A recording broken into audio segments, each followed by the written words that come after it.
Okay, so defensive ends. That's just where we're going to start on the line today. We're going to start on the outside and work our way in. And we obviously we're going to start with the lead dog, the top guy, pretty much the face of the team. But before I get to his specific information here, let's look at the defensive end position from last year in 2024. The Browns went into the season on the initial 53-man roster with Myles Garrett, Zadarius Smith, Isaiah McGuire, Alex Wright, and Obo Okoronkwo. So that was the guys at the defensive end position who made the initial 53-man roster coming out of training camp. So to kick it off, Myles Garrett, 6'4", 275 pounds.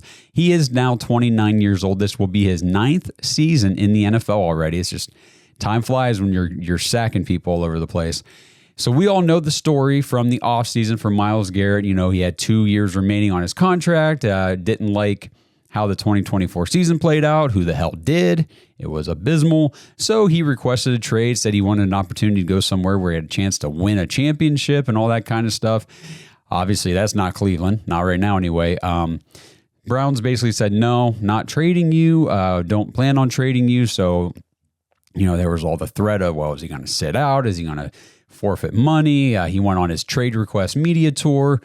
And again, said the team basically just is not set up to win right now. And then, of course, ended up signing the largest non-quarterback contract of all time, which stood for about a week until Jamar Chase signed his extension with the Bengals. But still, he signed a 4-year, $160 million contract with the Browns, $40 million annual average, cap number for this season, $22 million. 2025. Okay, so yes, Myles Garrett requested a trade, and no, he was not at OTAs, but he came back for mandatory minicamp, and he is a production monster on the field. If you guys saw the video clips from minicamp, he was not slacking off or taking it easy during his time off this offseason. He was working. The dude came out. He looks fast. He looks big. I mean, if you saw the interview clips, you know, the press conference, his biceps, his arms are about the size of 2 of my heads put together. And I got a pretty big head. So Myles Garrett in shape, ready to go this year. He is the only player in the NFL currently with 10 or more sacks in the last 7 consecutive seasons. He's also the youngest player in NFL history to reach 100 sacks. He's the first to reach 100 sacks before the age of 29. He did that last year. And he is the 4th fastest player ever to reach 100 sacks. He did it in 115 games. So Myles Garrett has been a dominant presence on the outside for the Browns ever since they drafted him. Future Hall of Famer, all that kind of stuff. We don't need to go into too much because we all know what the deal is with Myles Garrett. As long as he is healthy, he's going to be on the field producing once again for the defense. He's in the conversation for Defensive Player of the Year every single season.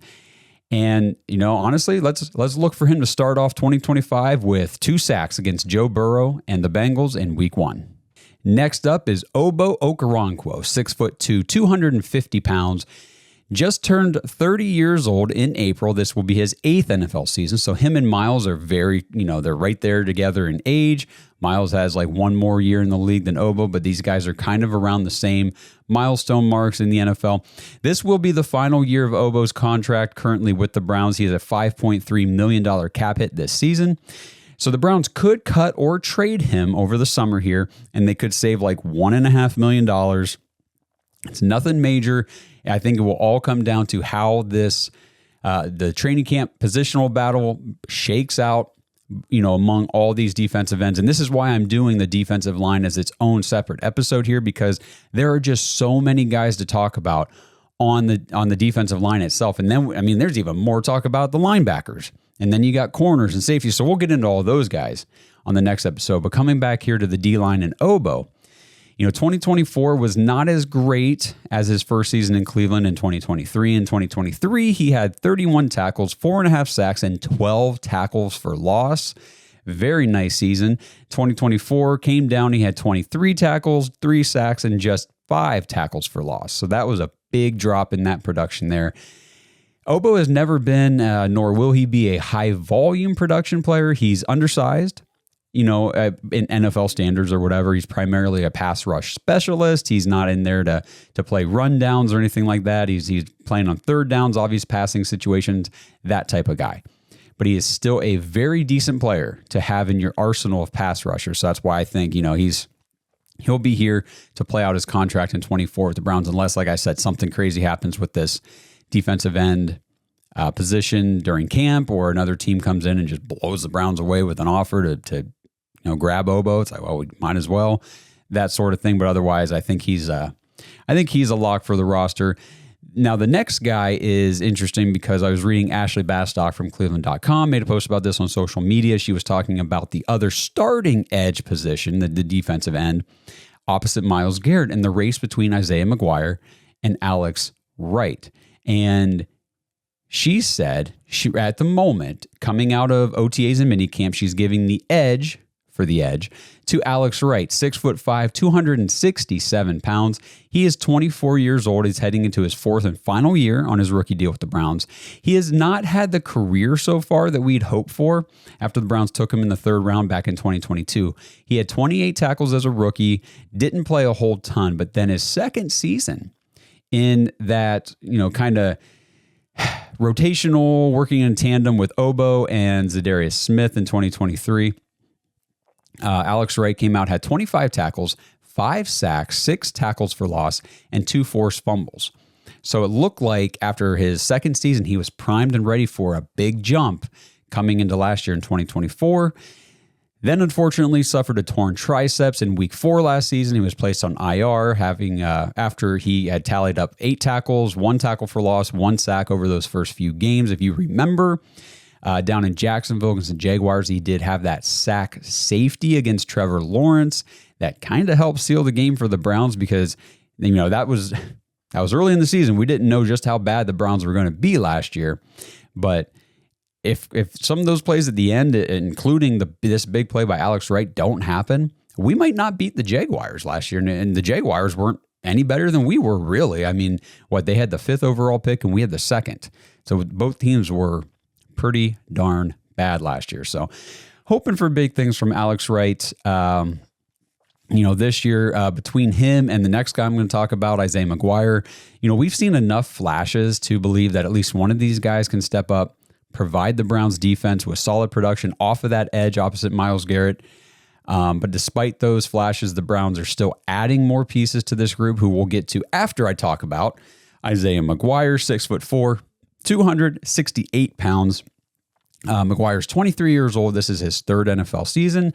3rd year, like I said, on his rookie deal, just a $1.2 million cap hit.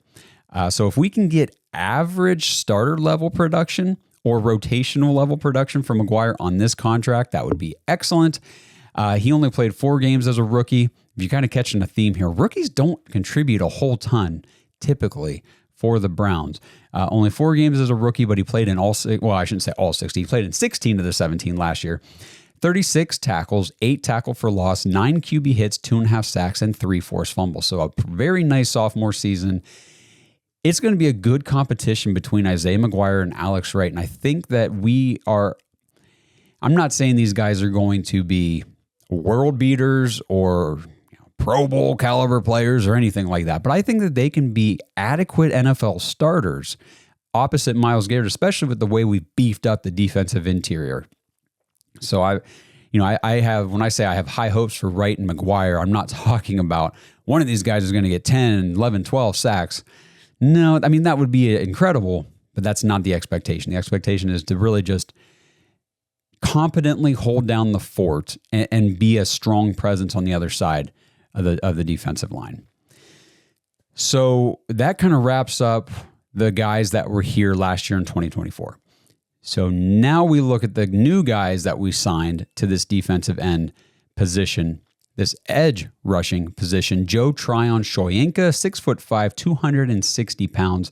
Now, Shoyinka is listed as an edge/outside linebacker. He's 26 years old, 5th season.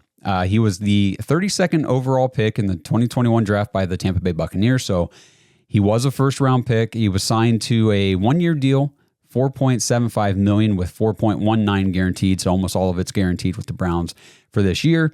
Let's see. Over his time in Tampa Bay, he totaled 138 tackles, 15 sacks, and 21 tackles for loss. That was in 66 games played.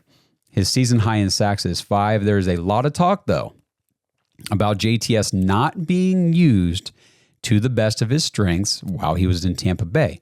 The beat reporters at Browns OTAs and minicamp talking about how fast this guy gets off the line, and they're excited to see him more properly utilized in Jim Schwartz's wide 9 front.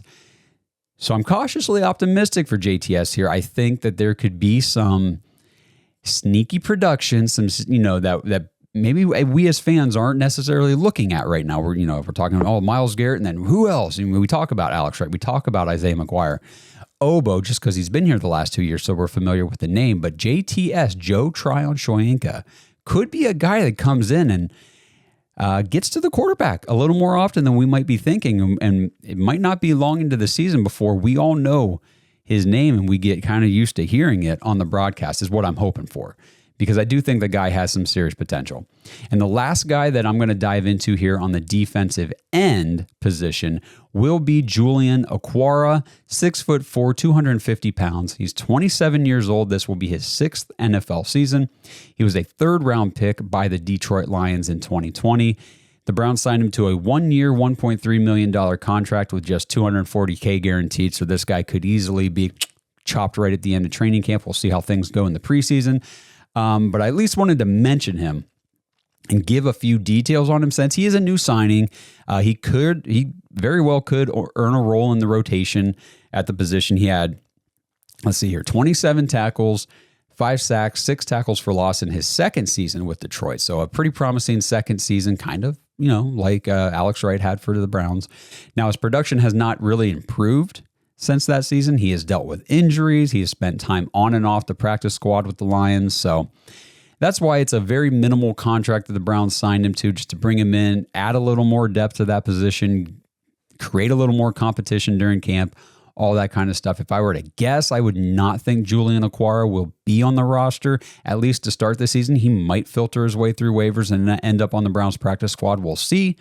But I do think that the guys I've already talked about, obviously Garrett, Obo, JTS, Wright, and McGuire, those got to be the locks for the defensive end position. And that's 5 guys right there. So I don't know if there's much room for somebody else like Okwara, but we'll see how things shake out this summer. A couple other names just to mention that are currently on the roster for training camp. You'll hear about them. You'll see them in the preseason, that kind of stuff. So we might as well throw them out there. Sam Kamara, he's been around for a few years now. Cameron Thomas, he played some last year. Ellerson Smith and Aiden Huntington, who's a UDFA, are guys who will be at training camp, like I said, playing in the preseason and just trying to earn a spot on the roster and or the practice squad. The one guy, maybe the 2 guys, the 2 names in that list that I like to have an opportunity to, earn a bigger role than maybe we're expecting. One is Cameron Thomas, just because he did show a little bit last year that he impressed at moments. Nothing crazy or anything like that, but I do remember watching games and thinking, wow, Cameron Thomas is actually kind of getting after it. And then the other guy is Aiden Huntington. He's the UDFA. I mentioned that there's been some buzz throughout rookie minicamp, OTAs, and all that kind of stuff. So we'll see how training camp shakes out for that young fella.